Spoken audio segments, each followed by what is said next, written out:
Halo sobat, nih Sabtu nih, Magic Emperor lagi. Yuk langsung aja kita gaskan. Mereview sedikit dari part sebelumnya, kini keluarga Luo mereka pun melakukan perjalanan kembali ke hutan Black Wind, di mana keluarga Luo bermukim. Di dalam perjalanan keluarga Luo, mereka pun dipantau oleh sekelompok orang yang ternyata yang melakukan itu adalah keluarga dari lembah Yaoming. Ya, mereka pun tidak dapat menyerang keluarga Luo karena memang mereka tahu kekuatan dari keluarga Luo kini tidak lagi masuk dalam jangkauan mereka. Selain itu, lembah Yaoming juga sepertinya mulai memiliki ahli strategi baru, yaitu seorang bocah yang bernama Yu Ming. Namun selain lembah Yaoming, ternyata di perjalanan keluarga Luo, mereka juga dipantau oleh seorang master, bukan cuma satu, tapi ada dua orang master yang sungguh sangat luar biasa kuat yang ada di atas ranah visi dewa, atau di atas ranah radian, atau di atas ranah senzo. Sedangkan untuk keluarga Luo sendiri, setelah 3 bulan perjalanan, kini mereka pun tiba di gunung tempat mereka tinggal, yaitu di hutan Black Wind. Dan setibanya di tempat ini, Pak Tuwali ia ingin menyambut Zaufan dengan berujar, pelayan Zaufan, biarkan aku yang membuka arah ini untuk menyambut kedatanganmu. Tidak perlu Pak Tuwali, biar akulah yang melakukannya sendiri. Selain itu, Yanfu, kemarilah, tambah dari Zaufan. Ya, dipanggil oleh Zaufan, membuat bocah Yanfu ini pun datang menghampirinya. Izin arahan Payan Zaufan. Tidak ada tugas untuk dirimu. Kini kau akan segera bertemu dengan mastermu, yaitu Pak Tua Yansong. Kini kalian, guru dan juga murid akan segera bersatu kembali. Dan kau kini telah menjadi bagian dari keluarga kami. Maka dari itu aku akan mengajarimu bagaimana cara membuka arah ini. Maka perhatikanlah baik-baik, ujar Zaufan kepada bocah Yanfu itu. Dan benar saja, kini ketika Zaufan memasang suatu segel pembuka di jarinya, dan ketika ia bilang buka, wush, muncullah sebuah anak tangga tepat di hadapan mereka. Sesaat setelah arah itu telah dibuka. Ya, terbukanya arah itu membuat Zaufan pun dengan sangat percaya diri ia mengatakan, Yanfu, mulai saat ini adalah rumahmu. Kini kau dan juga gurumu akan segera, boom. Ya, tiba-tiba saja terjadilah suatu ledakan besar di hadapan mereka semua.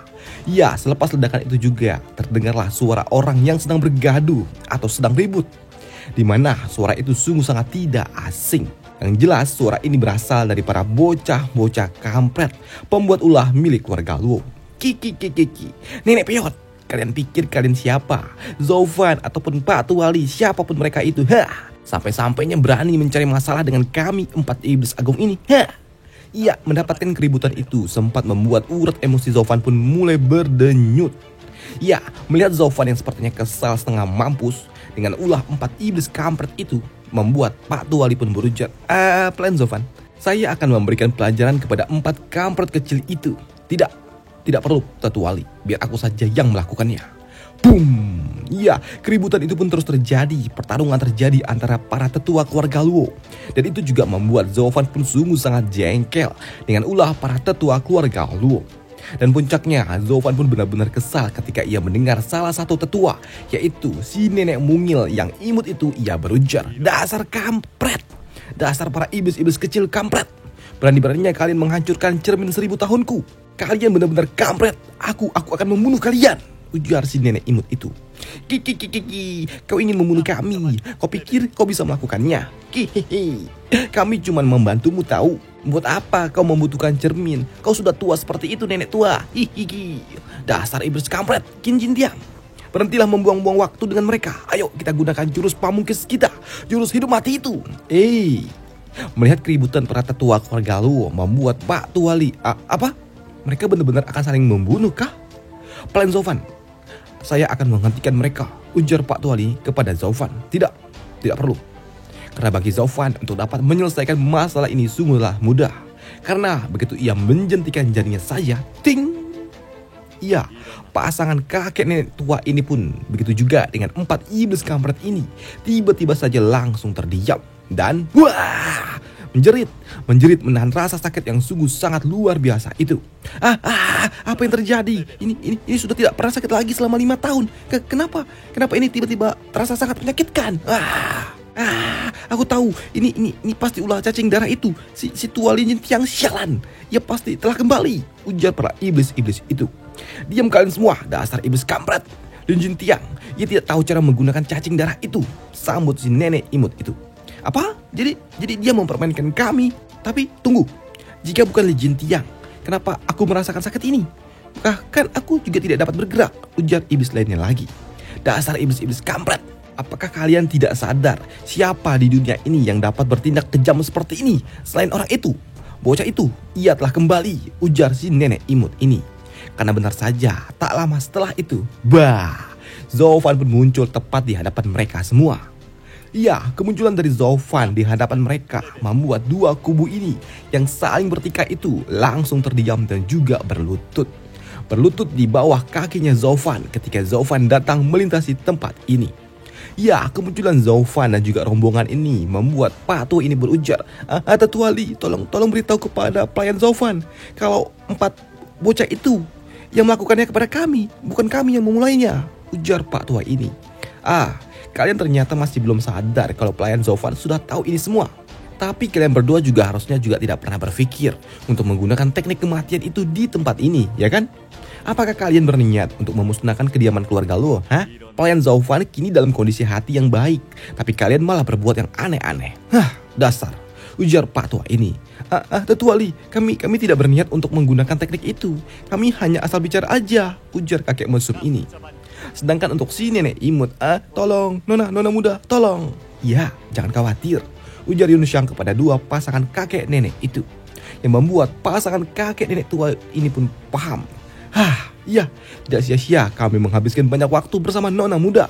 Karena ia selalu saja membantu kami di saat kami membutuhkannya, ujar mereka berdua di dalam hati. Dan setibanya di aula kediaman keluarga Luo, Zhou Fan pun juga berujar, baiklah, demi nona muda, aku akan mengampuni kalian. Baik, terima kasih atas kemurahan hati Anda, pelayan Zhou Fan, ujar nenek tua seksi itu. Namun tak lama setelah Zhou Fan dan juga rombongan itu tiba, tiba-tiba ada seseorang yang berlari ke arah mereka. Ya, kemunculan orang itu dari arah lorong sempat menotis Yan Fu. Ditambah ketika orang itu memanggilnya, Yan Fu, apakah itu kau, murid? Hei, mendengar ada yang memanggil namanya dan juga menyebutnya sebagai murid, membuat bocah Yan Fu ini pun juga sempat bengong. Apa? Apakah kau guruku? Tanya bocah Yan Fu itu. Tentu saja, ini aku. Aku telah memakan pil tingkat 8 milik Zhou Fan dan aku berhasil membersihkan racun itu. Lihatlah, aku menjadi ganteng kan? Sudah kukatakan dari dulu kepadamu bukan? Jika bukan karena berarti racun bendera ragil itu, aku sudah pasti menjadi pria tampan yang dapat menggait ribuan wanita hanya dengan kedipan saja. Lihatlah, aku tidak berbohong kan? Ujar Pak Tua itu kepada muridnya ini. Yang membuat Yan Fu pun sadar. Ya, Anda benar adalah guruku. Karena Anda hanya bersikap sombong kepada diriku saja. Master.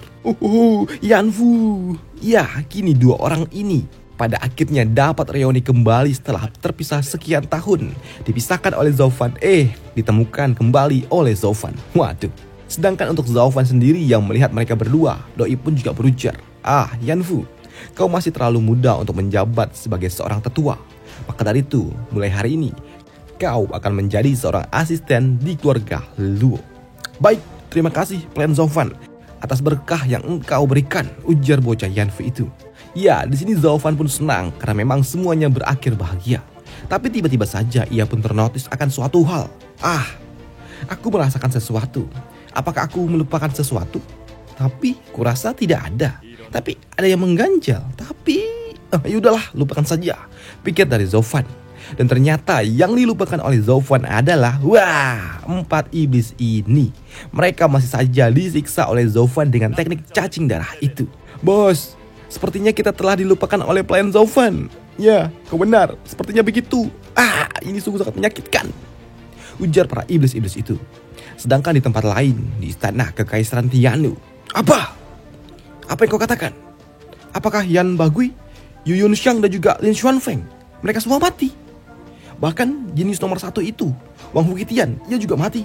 Apa? Ini gila, tanya kaisar tua itu kepada 2 penjaga naga miliknya. Dan ketika hal itu pun dibenarkan oleh 2 orang penjaga naga itu, membuat kaisar pun berujar di dalam hati. Saat aku memberikan Zhou Fan misi ini, kupikir ia hanya dapat menghabiskan setengah dari mereka semua. Tapi siapa yang menduga kalau ternyata Zhou Fan, ia malah membantai mereka semua dan melebihi semua ekspektasiku. Bocah itu, ia benar-benar memberikan berita yang sungguh sangat luar biasa untuk diriku, ujar Kaisar di dalam hati. Selepas itu juga, Kaisar pun juga bertanya kepada dua penjaganya, apakah ada yang lainnya yang terjadi di kota Dragon Cloud? Tambah Kaisar. Ya, mendapatkan pertanyaan dari Kaisar membuat kedua master tua ini pun mereka sempat saling melirik satu sama lain. Yang pada akhirnya di sini Tuan Fang ia berujar, izin yang mulai Kaisar. Pada debat eksotik itu atau pertarungan 100 tahun itu, Wang Fuqitian ia mengungkapkan sebuah fakta di mana kalau ternyata ia memiliki sebuah vena naga. Walaupun saat itu gerbang Kaisar mengelak mengakuinya, saya sungguh sangat percaya kalau mereka berniat untuk memancing semua vena naga untuk segera keluar dan memiliki suatu rencana untuk melakukan pemberontakan, melakukan kudeta. Mendengar apa yang dikatakan oleh Tuan Fang Qiubai, tentu saja Kaisar menggebrak meja karena ia tahu ia tidak dapat menerima hal itu. Fang Qiubai, jadi kau mau mengatakan kalau gerbang Kaisar telah berani mengincar vena naga milik keluarga kekaisaran? Bahkan mereka berencana untuk menjadi pemilik vena naga itu? Hah? Tidak mungkin hal itu terjadi. Seharusnya jika Wang Fuqitian yang memiliki vena naga, seharusnya ia berada di dalam perlindungan dunia. Dan bagaimana mungkin ia bisa mati? Apakah mungkin? Ya, yang mulia, saya khawatir asumsi yang Anda katakan itu sudah tepat. Ya, pelaku ini semua adalah Zovan. Dan ia memiliki kemampuan yang mengerikan dan itu harus diakui. Bocah itu, ia berhasil membunuh Wang Fuqitian. Dan ia juga berhasil meredam vena naga itu. Bahkan ia telah membuat dunia bergetar selama 9 hari. Dan apa yang telah saya saksikan sendiri, saya yakin dia adalah seseorang yang dapat mengubah takdir. Mendengar laporan dari Fang Qiubai membuat Kaisar pun ternotis. Jadi, maksudmu Zovan? Ia telah memiliki vena naga dan berhak menjadi seorang kaisar yang telah ditakdirkan oleh dunia. Iya, Anda benar Kaisar. Walaupun dia dipilih oleh takdir dan juga memiliki pelindungan dunia, tapi pemilik vena naga telah diramalkan oleh imam besar sejak ribuan tahun lalu. Dan selama beberapa tahun ini prediksinya juga belum pernah berubah. Maka dari itu, kemunculan Zovan adalah sesuatu yang tidak dapat saya klarifikasi. Karena jika perlindungan vena naga itu adalah suatu takdir dan juga berkah dari surga, kenapa Wang Fuqitian dapat mati pada akhirnya? Dan itu memberikan sebuah teka-teki besar. Apakah prediksi dari imam besar telah salah? Atau memang Zovan adalah orang yang telah melawan takdir dari surga? Ujar Tuan Fang Qiubai ini. Sedangkan untuk Kaisar, Tuan Fang, bagaimana Zovan membunuh Wang Fuqitian? Tanya Kaisar. Ya, bocah itu telah menggigitnya sampai mati. Apa? Menggigitnya sampai mati? Apakah dia memakannya? Tanya Kaisar kembali. Mendengar Kaisar dapat menebak tentang apa yang terjadi, membuat Tuan Fang pun bertanya, Yang mulia, apakah ada sesuatu yang salah dengan itu semua? Iya, di sini Kaisar pun menebaknya sepertinya benar.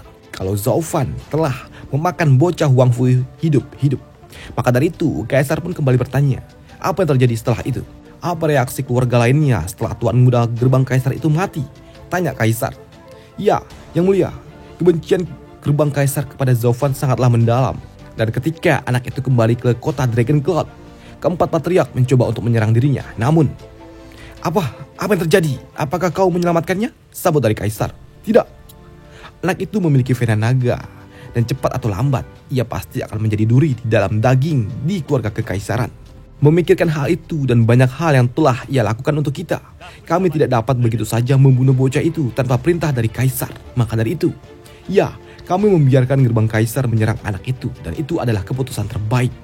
Maka dari itu, aku dan juga bersama Marshal Dugu tidak melakukan apapun untuk menghentikan tindakan para patriark itu. Namun, siapa yang menduga tiba-tiba saja Matt Jipper, Li Jintiang, tiba-tiba saja datang menyelamatkan Zovan. Apa? Mendengar kedatangan Patu Wali membuat Kaisar pun terkejut. Apa? Matt Jipper Jintiang? Bukankah dia adalah tamu terhormat milik gerbang Kaisar? Dia telah menghilang selama 6 tahun. Kenapa tiba-tiba saja ia muncul dan menyelamatkan Zovan? Tanya Kaisar. Mohon izin maaf Kaisar, saya juga tidak mengerti. Yang saya tahu, ia telah membelot dari gerbang Kaisar dan kini ia berada di pihak keluarga Luo. Dan ia menjadi tetua di tempat itu. Dan hal itu pun dibenarkan oleh Marshal Dugu. Kaisar, hal itu benar. Dan yang mengejutkan, Li Jintiang, ia telah mengikuti semua perintah dari Zovan, sekecil apapun itu.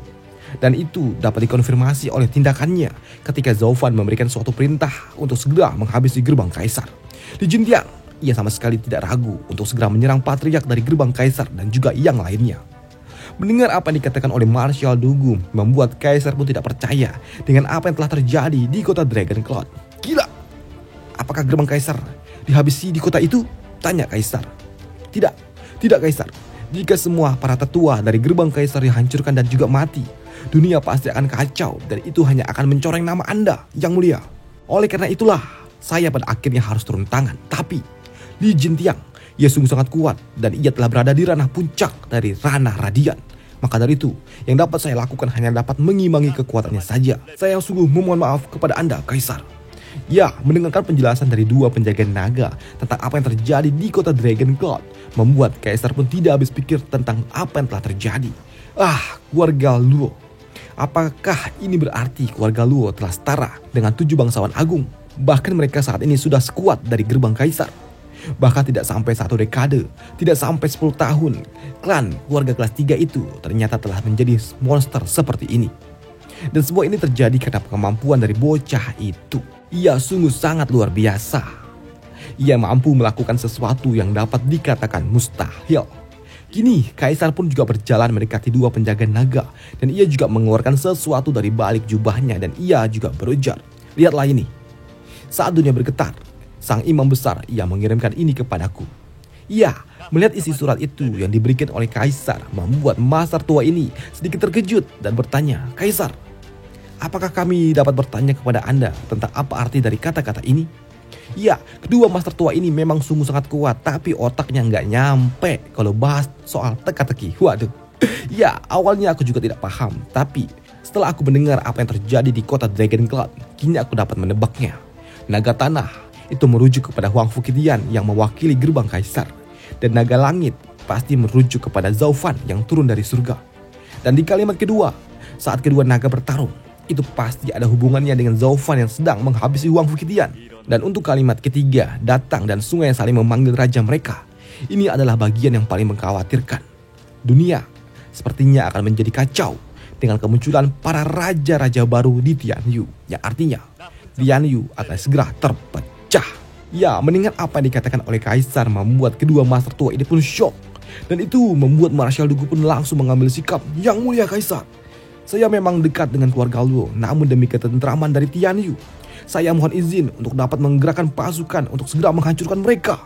Tidak, sambut dari Kaisar. Kau harus memahami dulu siapa musuhmu dan kau akan selalu menang. Kita tidak tahu banyak tentang keluarga Luo. Bahkan kita juga tidak menyadari tentang keberadaan Li Jintiang di keluarga Luo. Dan ini cukup untuk menjelaskan bahwa Zaufan yang masih banyak memiliki rahasia yang lebih dalam lagi. Dan bahkan jika kita melakukan tindakan, kita tidak dapat melakukannya tanpa ada alasan kuat di baliknya. Dan jika kita melakukannya, itu hanya akan membuat peluang bagi pihak lainnya untuk mengambil keuntungan dari kekacauan ini, ujar dari Kaisar. Maka dari itu, Yang Mulia, apa yang sebaiknya kami lakukan? Tanya Tuan Fang. Ya, sesuai dengan janji kita, beritahu klan Luo untuk segera datang ke istana untuk menerima hadiah kemenangan mereka. Dan mereka akan mendapatkan gelar sebagai keluarga bangsawan agung ke-8. Panggil semua klan yang ada di Tianyu. Dan juga tentunya 7 bangsawan agung, mereka juga harus menyaksikan upacara ini. Baik Yang Mulia, kami paham. Dengan begitu, akan ada banyak para ahli yang berkumpul di istana kekaisaran. Dan kita juga tidak perlu melakukan sesuatu tindakan untuk melakukan apapun. Karena mereka pasti akan saling menghancurkan. Karena memang mereka memiliki kebencian satu sama lain. Dan apa yang terjadi dengan keluarga Luo di tempat itu yang akan disebabkan oleh gerbang Kaisar, itu tidak akan ada hubungannya, tidak ada sangkut pautnya dengan keluarga kekaisaran. Dan kita juga dapat melihat kekuatan yang sebenarnya yang dimiliki oleh keluarga Luo. Dan ini sungguh seperti mendapatkan 2 burung dengan 1 batu, ujar Tuan Fang Qiubai. Tidak, bahkan mungkin gerbang Kaisar memang tidaklah layak untuk dapat berkonfrontasi lagi dengan keluarga Luo sejak dulu. Dan sebenarnya tujuanku hanya ingin melihat sampai mana kekuatan penuh dari keluarga Luo itu. Sambut dari Kaisar.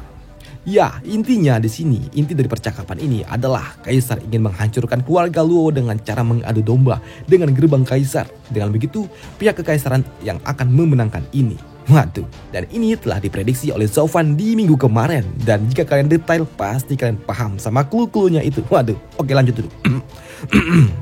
Sedangkan di tempat lain, di hutan Blackwing, tepatnya di Gunung Batu, tempat keluarga Luo tinggal. Hehehe, ini pasti adalah rumah ayah. Bahkan ia memiliki area tingkat 5. Hahaha, sungguh tidak buruk juga.